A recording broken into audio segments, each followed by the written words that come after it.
우리 인간의 몸에는 자나깨나 생존에만 집착하는 아미그달라라는 세포가 있다. 아미그달라는 분노, 증오, 슬픔, 절망, 공포 등 모든 부정적인 감정에만 작동하는 편도체이다. 아미그달라는 인간의 생존을 책임진 만큼 두뇌의 가장 깊숙한 곳에 튼튼히 자리 잡고 있다. 크기는 손톱만한 크기이다. 뇌과학자들은 이를 원시적 두뇌라고 부른다. 그 기능은 인류가 원시 시대부터 있었다가 지금까지 하나도 변화가 없다는 것이다. 단순히 생존만 책임지고 있으니까. 시카고 대학의 클링 박사 연구팀은 아미그달라를 다친 원숭이를 7마리 야생지대에 풀어놓았더니 7시간 만에 한 마리만 빼고 다 다른 동물들한테 잡혀 먹혔다. 뇌과학자들은 사람은 하루에 5만 가지 생각을 한다고 한다. 내 편, 나, 너 두 가지로 분류해. 아미그달라는 나의 생존이라는 시각으로 분류한다. 아미그달라는 육회, 불쾌 두 가지 스위치만 있다. 즉 생존에 대한 삶과 죽음 딱 두 가지 스위치만 있다는 것이다. 뉴욕대학교 루드 교수는 실험용 쥐에 아미그달라 기능을 마비시켜 생활케 했더니 실험용 쥐는 고양이를 봐도 무서워하질 않았다. 독버섯도 아무 생각 없이 받아먹고 죽고 말았다. 고양이한테 잡혀먹어도 신음소리 한번 내질 않았다. 왜냐하면 생존 본능, 삶과 죽음을 잊어버리고 생활하고 있으니까 그렇다는 것이다. 하버드 대학교 테일러 박사는 분노, 증오, 슬픔, 절망 등 부정적인 감정은 90초 이내에 식어버린다고 한다. 즉, 아미그달라에 있는 분노, 증오, 슬픔, 절망 등 그 시그널은 수명이 90초인 것이다. 거울에 비춰주면 화, 분노, 증오 등 아미그달라에서 발생하는 모든 사안들은 90초 동안 생존하다가 그 이유는 눈이 녹듯이 사라진다고 한다. 가끔가다 사해면에 장식하는 한강 철기에 올라가 자살하려고 하는 사람들이다. 만일 구경꾼이 있다가 뛰어내릴 거면 뭘 꾸물거려 이놈아, 빨리 뛰어내리지 않고 라고 말을 한다고 하면 그 말을 듣는 순간 자살을 하려고 생각하는 사람들은 90% 이상 바로 뛰어내린다. 설득 전문가는 이렇게 얘기한다. 이봐 젊은이, 이 세상 아무도 젊은이 속마음을 모른다고 생각하죠? 가족들 먹여 살리라고 발버둥 쳤지만 더 이상 방법이 없다고 생각하시죠? 자살 행동자는 머뭇거리다 말한다. 당신이 그걸 어떻게 알아? 설득 전문가 재빨리 그 말을 받았고, 맞아요. 이 세상 모두가 젊은이가 안고 있는 고통과 배신감을 모를 거예요. 직장에서는 열심히 일했지만 쫓겨나버리고, 아내는 위로는 못해줄 망정 애를 데리고 도망가고, 게다가 친구들까지도 등 돌리고. 젊은이는 그때 얘기한다. 에이 더러운 세상, 믿을 놈 하나도 없다고요. 설득 전문가는 맞장구를 친다. 네, 맞아요. 믿을 사람 아무도 없다는 생각밖에 안 들 거예요. 나라도 그랬을 겁니다. 그 말을 듣고 젊은이는 흐느껴 온다. 설득 전문가는 이렇게 또 얘기한다. 도대체 직장에서 무슨 일이 있었던 거예요? 젊은이를 해고시킨 인간은 어떤 놈이었어요? 참 나쁜 놈이네. 그 말 듣고 자살의 행동자는 내 편이 이 세상에서 한 명이 생겼구나 하고 엉엉 울면서 철기에 올라간 나 자신을 부끄러워하며 손을 잡고 사다리를 타고 내려온다. 설득 전문가와 서로 부둥켜 안고 실컷 운다. 설득 전문가, 이봐 젊은이, 실컷 울어. 나도 그런 일 겪은 적이 있었어. 단지 그 젊은이의 감정을 거울에 비춰 자신의 감정을 객관적으로 보게 했을 뿐인데, 이렇게 젊은이는 자살을 포기하고 다시 마음을 굳게 먹고 새로운 출발을 하는 것이다. 서부 유럽 우크라이나 대학교 르보미 르스키 교수는 이렇게 말한다. 행복은 환경, 운, 머리가 아니라 상황을 바라보는 시각이 결정한다. 만일 실패했다면 좌절하지 않고 이번 실패에서는 어떤 교훈을 얻을 수 있을까? 그렇게 생각하는 것이다. 실패는 우주에서 더 배우라는 신호다. 장점에 초점을 맞추면 단점은 사라진다. 그러면 나를 객관적으로 바라볼 수 있는 자는 누구인가? 바로 내 영혼이다. 기능이 우주에서 흘러나오는 것처럼 영혼은 두뇌 밖에 온 우주에 퍼져 있다는 사실을 깨닫는 순간 당신은 육신이 한계에서 벗어나 더욱더 폭넓은 변화를 겪게 된다. 과연 몸밖에 나는 누구인가? 팔다리가 있는 이런 육신이 진정한 내가 아니라면 그럼 진정한 나는 어디 있을까? 두뇌 속에 들어있을까? 아니면 우주를 떠돌아다닐까? 우주 떠돌아다니는 건 답이 아니다. 뇌세포를 최대한 확대해보자. 초고성능 전자현미경은 상을 수백만 배 확대할 수 있다. 뇌세포의 섬유질을 확대해 살펴보면 분자가 보인다. 그런데 그 분자를 수백만 배 또 확대해보면 허공뿐이다. 원자도 지름이 1m가 되도록 몇만 배 확대해보면 1mm에 불과한 핵이 보인다. 원자를 축구장 크기로 확대해보면 나머지는 텅 비어 있고 0.001%도 안 되는 핵이 보인다. 또 그 핵도 확대해보면 텅 빈 공간이 나온다. 핵을 둘러싼 원자 궤도에서 돌고 있는 전자들도 최대로 확대해보면 역시 빈 공간이다. 전자고 원자고 전부 파동뿐이다. 모든 세포를 쪼개고 또 쪼개다 보면 전부 텅 빈 공간이다. 두뇌고 몸통이고 텅텅 비어있다. 이런 것들을 일찍이 간파한 아인슈타인은 이렇게 말했다. 우리 인간 모두는 시각적 착각 속에서 살고 있다고 말한다. 스탠포드대 양자 물리학 교수인 틸러 박사는 인간의 99.9999%는 텅 빈 공간이라고 말한다. 실제로 인간의 육체가 차지하고 있는 공간은 0.00001%인 것이다. 즉, 불교에서 말하는 색즉시공 공즉시색이다. 모든 것이 보이지만 사실 모든 것은 텅 비어있다는 말이다. 양자 물리학자인 울프 박사도 영혼이 0.0001%만 육체 속에 머물러 있고 나머지 99.9999%는 우주에 퍼져 있다고 한다. 그렇다면 우주가 곧 영혼이라는 말이다. 우주에 퍼져 있는 당신의 영혼, 당신의 영혼은 우주의 모든 걸 다 볼 수 있다. 당신의 육체를 10만 미터 상공에서도 우주의 저 끝에서도 훤히 내려다볼 수 있다는 것이다.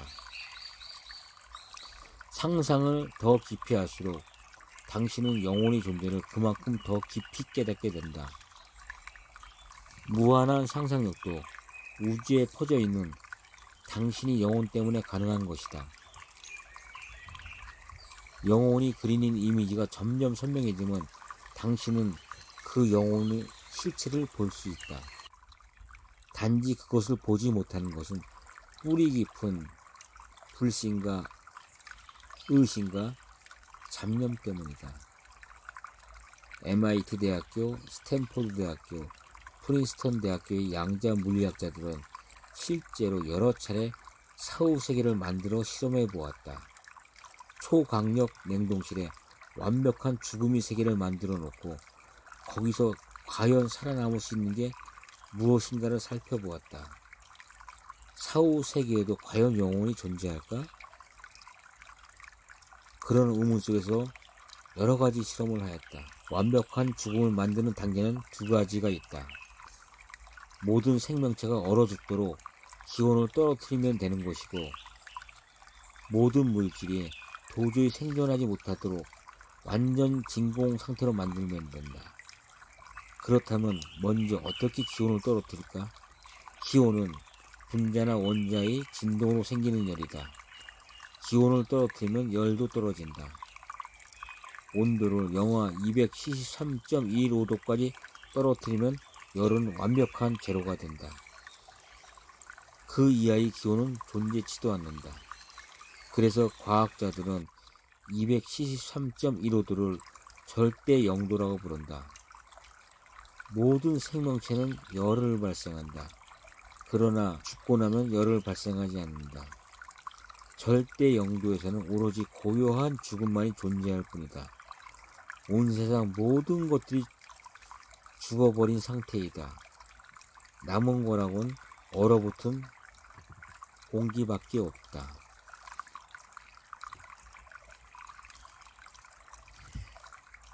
이런 완벽한 죽음 속에서 살아남는 것이 있을까? 우주에서 가장 차가운 해왕성이 달인 트리톤도 영하 270도이다. 이 트리톤에서도 티끌 만한 생명체는 단 하나도 존재하지 않는다. 죽음의 온도가 영하 273.15도이다. 그래서 과학자들은 모든 생명체가 죽어 있을 거라고 당연히 여겼다. 그런데 이게 어떻게 된 일이지? 자세한 현미경으로 관찰해보니 뭔가 움직이는 것이 보였다. 도대체 뭘까? 완벽한 죽음의 온도인데 꿋꿋이 살아 움직이는 게 과연 무엇일까? 그것은 미립자였다. 광자, 전자, 양자 등이다. 과연 움직이는 것들이 영혼들일까? 과학자들은 다시 한번 절대 영도인 영하 273.15도에서 다시 한번 실험을 또 하였다. 그 상태에서 완전 진공 상태로 만들어 보았다. 모든 생명체를 완벽하게 다시 죽여버리려는 목적으로 진공 상태 조건을 만들었다. 눈에 보이는 모든 물질을 제거했다. 눈에 안 보이는 가스 공기도 제거했다. 모든 전자기파도 제거했다. 그리고 다시 실험을 하고 전자현미경으로 다시 봤다. 과학자들은 또다시 놀랐다. 이런 상태에서도 미립자들은 계속 운동을 하고 있었다. 즉, 영혼은 불멸의 존재다. 이 남은 마지막 미립자들이 영혼이라는 것이다. 아인슈타인은 뉴욕 타임즈에 다음과 같은 글을 실었다. 인간은 우주의 티끌에 불과합니다. 인간은 우주와 분리된 객체로 보며 생활하고 있지만 그것은 시각적 착각일 뿐이지요. 이런 착각이 인간을 고통에 빠뜨리죠. 이 같은 비좁은 감옥, 즉 지구에서 벗어나 모든 생명체를 연민히 감정으로 껴안고 살아야 합니다. 육신은 죽어 없어지더라도 영혼은 미립자 형태로 남아, 즉 에너지 형태로 남아 영원 불멸하게 존재한다는 것입니다. 그래서 아인슈타인 눈에는 육신은 그저 스쳐 지나가는 껍데기라고 생각을 하였다. 이 불멸의 영혼은 모든 정보를 가지고 있다. 그러니까 미립자 차원의 우주를 양자 물리학에서는 0점 공간이라고 부른다. 절대 온도 영하 213.15도를 뛰어넘는 그런 공간이다. 미립자들이 절대 영도에서 살아남아 있기 때문에 붙여진 이름이다. 거기에 살아남은 미립자들은 이 세상의 모든 정보, 지혜, 사랑, 에너지를 다 가지고 있다. 말 그대로 전지전능한 존재이다. 물리학자인 나즐로 박사는 미립자들이 꽉 차있는 공간을 영점 공간, 즉 무한한 가능성의 바다라고 말한다. 무한한 정보 창고이다. 영혼이 공간이면서 신의 공간이기도 하고 신의 마음이 존재하는 곳이라고 불리기도 한다. 영생, 구원, 해탈 등을 얻을 수 있는 곳이 바로 여기인 곳이다. 노벨 물리학상 수상자이자 양자 물리학의 아버지인 막스 프랑크는 다음과 같이 얘기했다. 영점 공간은 적어도 형태를 지닌 지구상의 모든 설계도를 갖고 있는 곳으로 보인다. 내 키가 얼마까지 크고 내가 언제 누구를 만나 결혼을 하고 또 어떤 일을 하고 어떤 직업을 갖고 몇 살에 죽는다는 정보까지 몽땅 담겨 있는 것이다. 집단적 정보가 영적 공간에 저장되어 있다는 사실은 1920년 하버드 대학교 맥두걸 교수에 의해 처음 발견됐다. 맥두걸 교수는 실험용 쥐를 상대로 실험을 하였다. 쥐들이 미로를 어떻게 찾아가나 관찰을 하였다. 첫 번째 실험용 쥐들은 165번의 실패를 거친 뒤에 미로를 벗어났다. 다음 세대 새끼들은 120번 만에 미로를 벗어났다. 또 세 번째 다음 세대 새끼 쥐들은 20번 만에 미로를 벗어났다. 새끼 쥐들은 세대를 거치면서 어떻게 선조보다 점점 더 빨리 미로를 찾아갈 수 있었을까?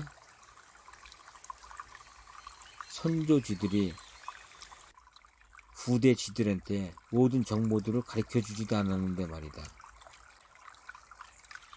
답은 거기에 있다.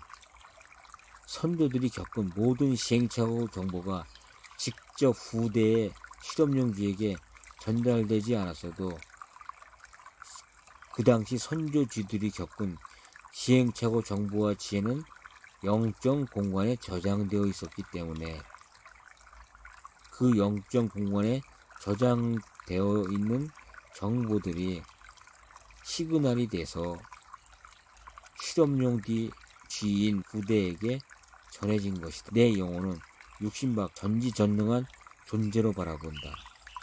즉 관찰자 효과로 육신이 한계를 벗어난다.